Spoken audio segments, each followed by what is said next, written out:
Everything these days has to have an X about it. X-Men, Triple X, Ex-Wives, and E.T. Well, he is an extraterrestrial.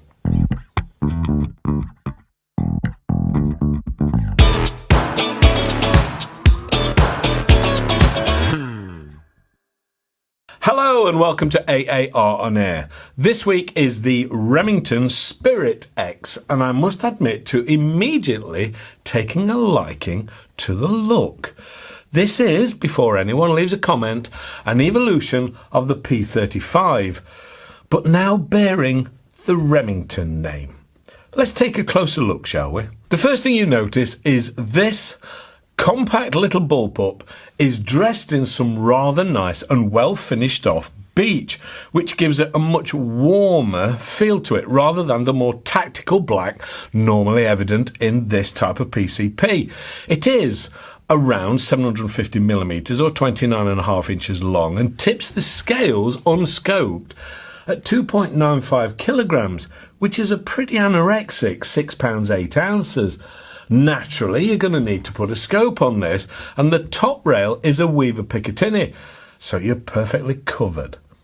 From the front then, the 530mm CN barrel is shrouded, and this is an actively working shroud with baffles in the end also, making this pretty quiet, but it also has a standard 1/2-inch UNF thread on the end to give you the option to fit a silencer of your choice.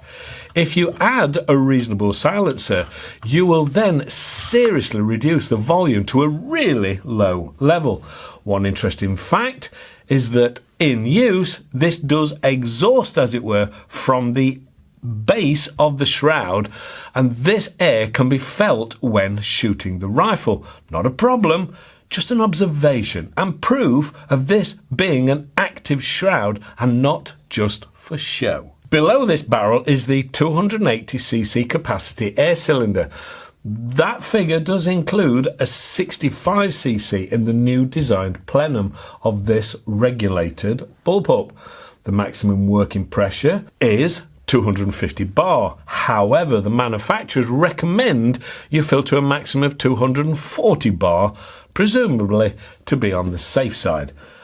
On the end of this cylinder is the oversized Remington label colour-coded manometer or pressure gauge, and this is very easy to read.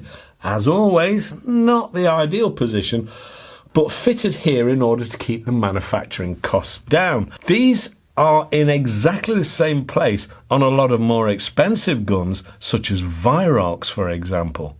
This has a shrouded and sprung-loaded cover that needs pushing forward to reveal the filler port to be filled with the included male Foster filling probe. All in all, a nice, efficient and well-designed system. Moving further down the metalwork, as it were, we come to that top rail for your scope. A scope is actually included in the box, but at best I would call it a starter scope. And for the testing, to give the gun the best possible chance, I will be fitting a Vector Optics Veyron. Below this top rail is the switchable side lever. That is really quite a usable lever that could probably benefit from just a little TLC, but is more than usable and as good as some more expensive bullpups I've used in the past. Now, just behind this, you can clearly see that enlarged plenum area, which has its fixed regulator on board, which is under the real wood cheek rest. This being beech and real wood takes the chill off from your cheek whilst you're shooting. This again bears the Remington logo, indicating that it's made under the Remington license. This cheek rest also houses the magazine, which in this 177 caliber is an 11 round magazine, and in the 22 caliber version is a 9 round magazine. Loading these magazines is a case of turning the clear front anti-clockwise and loading the first pellet in backwards, or skirt first. Then turn the magazine back over and load the remaining pellets in head first in the available slots. Keep turning and doing this until they're all 11, in this case, are full. Once you've done that, lock it back into place. It's then ready to go straight into the rear of the gun. Push forward, you're ready and you're loaded. This is a lock open after last shot magazine, which I really like, to prevent you from dry firing, or more importantly, missing that all-important shot when you think you've still got one left. Below this is that wooden stock, which I do rather like, and is well made and no sharp edges to be found anywhere. There is stippling to the forestock and grip area. I would have loved to have seen the butt pad being adjustable, but that would of course increase the price of this not overly expensive bullpup. The trigger is adjustable from 1 to 6 pound pull weight and is naturally a two-stage item.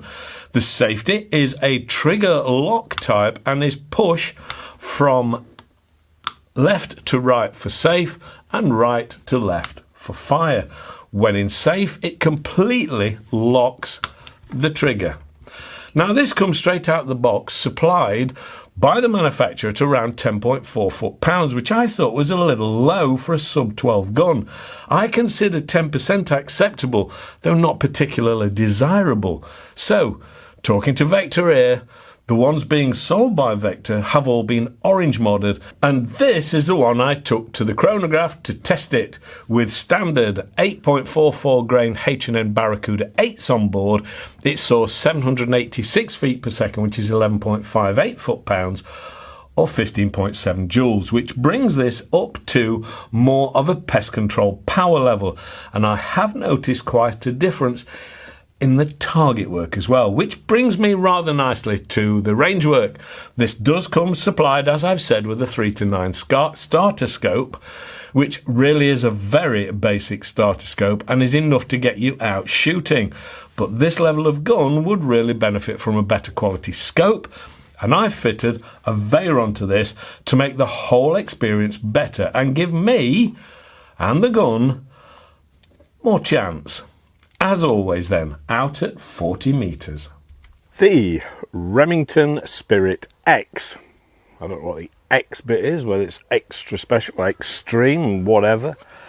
This is a really nice gun. When I first looked at it, I took an instant like to the shape, the look of it, and everything really about it. I do really quite like it. The next thing was the power. We looked at it and the power output was a little low, and they're all coming out of the factory from the manufacturer, supplier, whatever. They're all coming out low 10s, which we just think wasn't enough. So Vector have orange modded them, and they've got them up to around 11.5, 11.6, which gives you a little leeway just in case you're starting to use a heavier pellet. So straight away we started working on this. From there, I've spent more time with this gun than I do most, to be absolutely fair, because it wasn't shooting particularly accurately, and it's a shame because we like it. And from there I went through fairly extensive pellet testing. Now most people know I put one magazine through and zero the scope, and the second magazine is the one that is filmed, and that's it. You live or die by that, and the manufacturer has to accept that. In this case, I don't know why, probably just because I love the look at it and I like the feel, and it's very lightweight and it's easy, you know, it's quite chuckable about. I do like this gun, and most people who actually pick it up go, oh, I like that. It is a P35 essentially, with a different body, a different plenum, etc. into it. But we decided then, I'll go through some more pellet testing. I got through loads of different pellets, and we found out that it seems to prefer H&Ns. Tried QISs, JSBs, you name it, we pretty much tried it. It seems to like H&Ns. It settled on the Barracuda 8s, and we were getting the best results. So now we'll try filming it. I did, incidentally, which again is something I don't normally do, I extensively cleaned the barrel. Now, I've heard a lot of people say you get a lot of muck out of the Chinese guns, because essentially this is a Chinese gun. nicely made, and they've really stepped the game up. So we thought, let's go for it. Yeah, quite a lot of muck came out of it. But then really what it needs, and we have found, the more you shoot it, the more lead you put into the barrel, it starts to then bring it down and down and down. So I think we've done enough work on this. Now it's time for it to live or die, as it were, because this magazine is the one that's going to be the decider. So here we go, 40 metres, sorry, aircraft coming over. It's a Sunday actually, so all the boys are out there playing in their expensive toys. 11 round magazine on this 177.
That's it.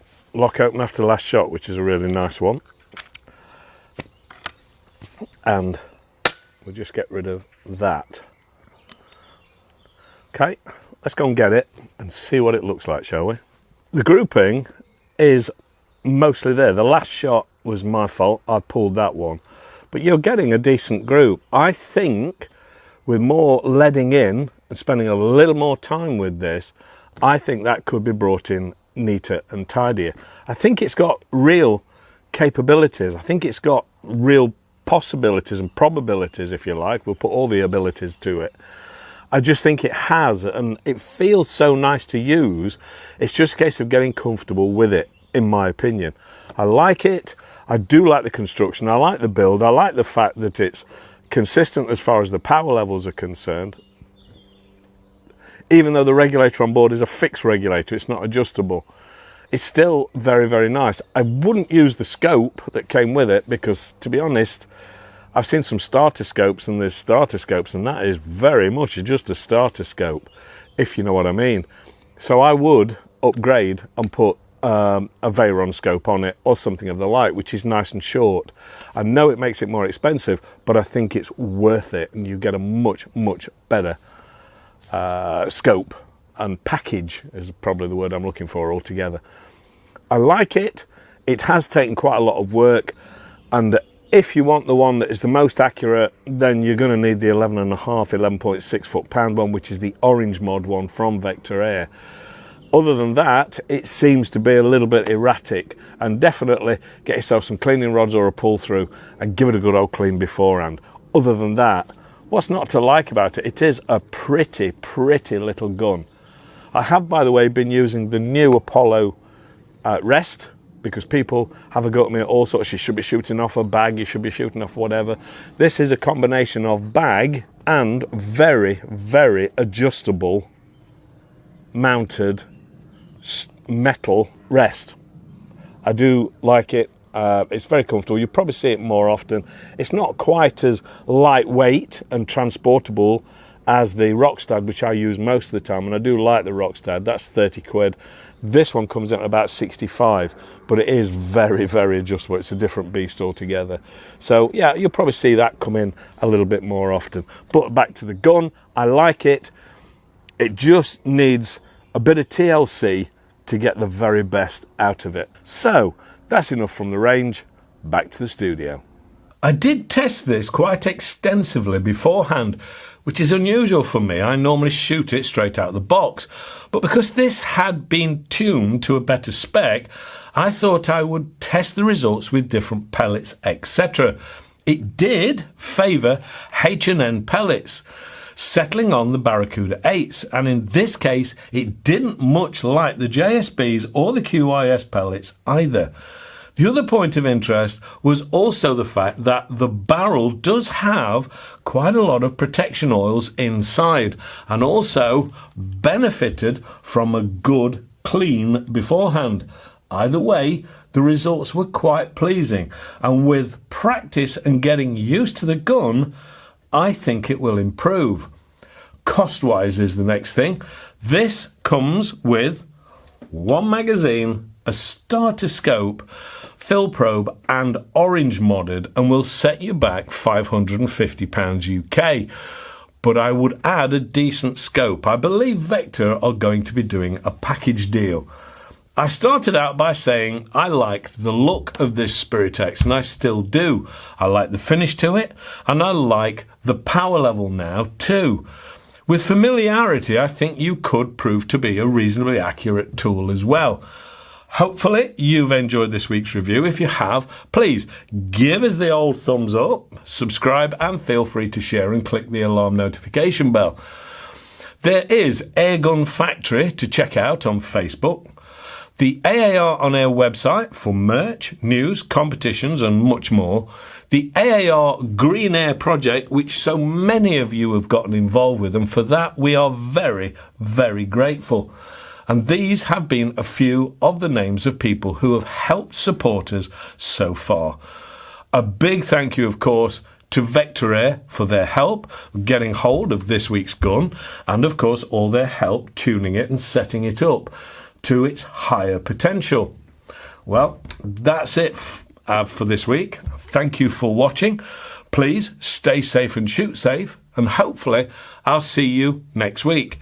Without this cold, it would be much better. Thanks for your patience. Bye for now. It's pretty.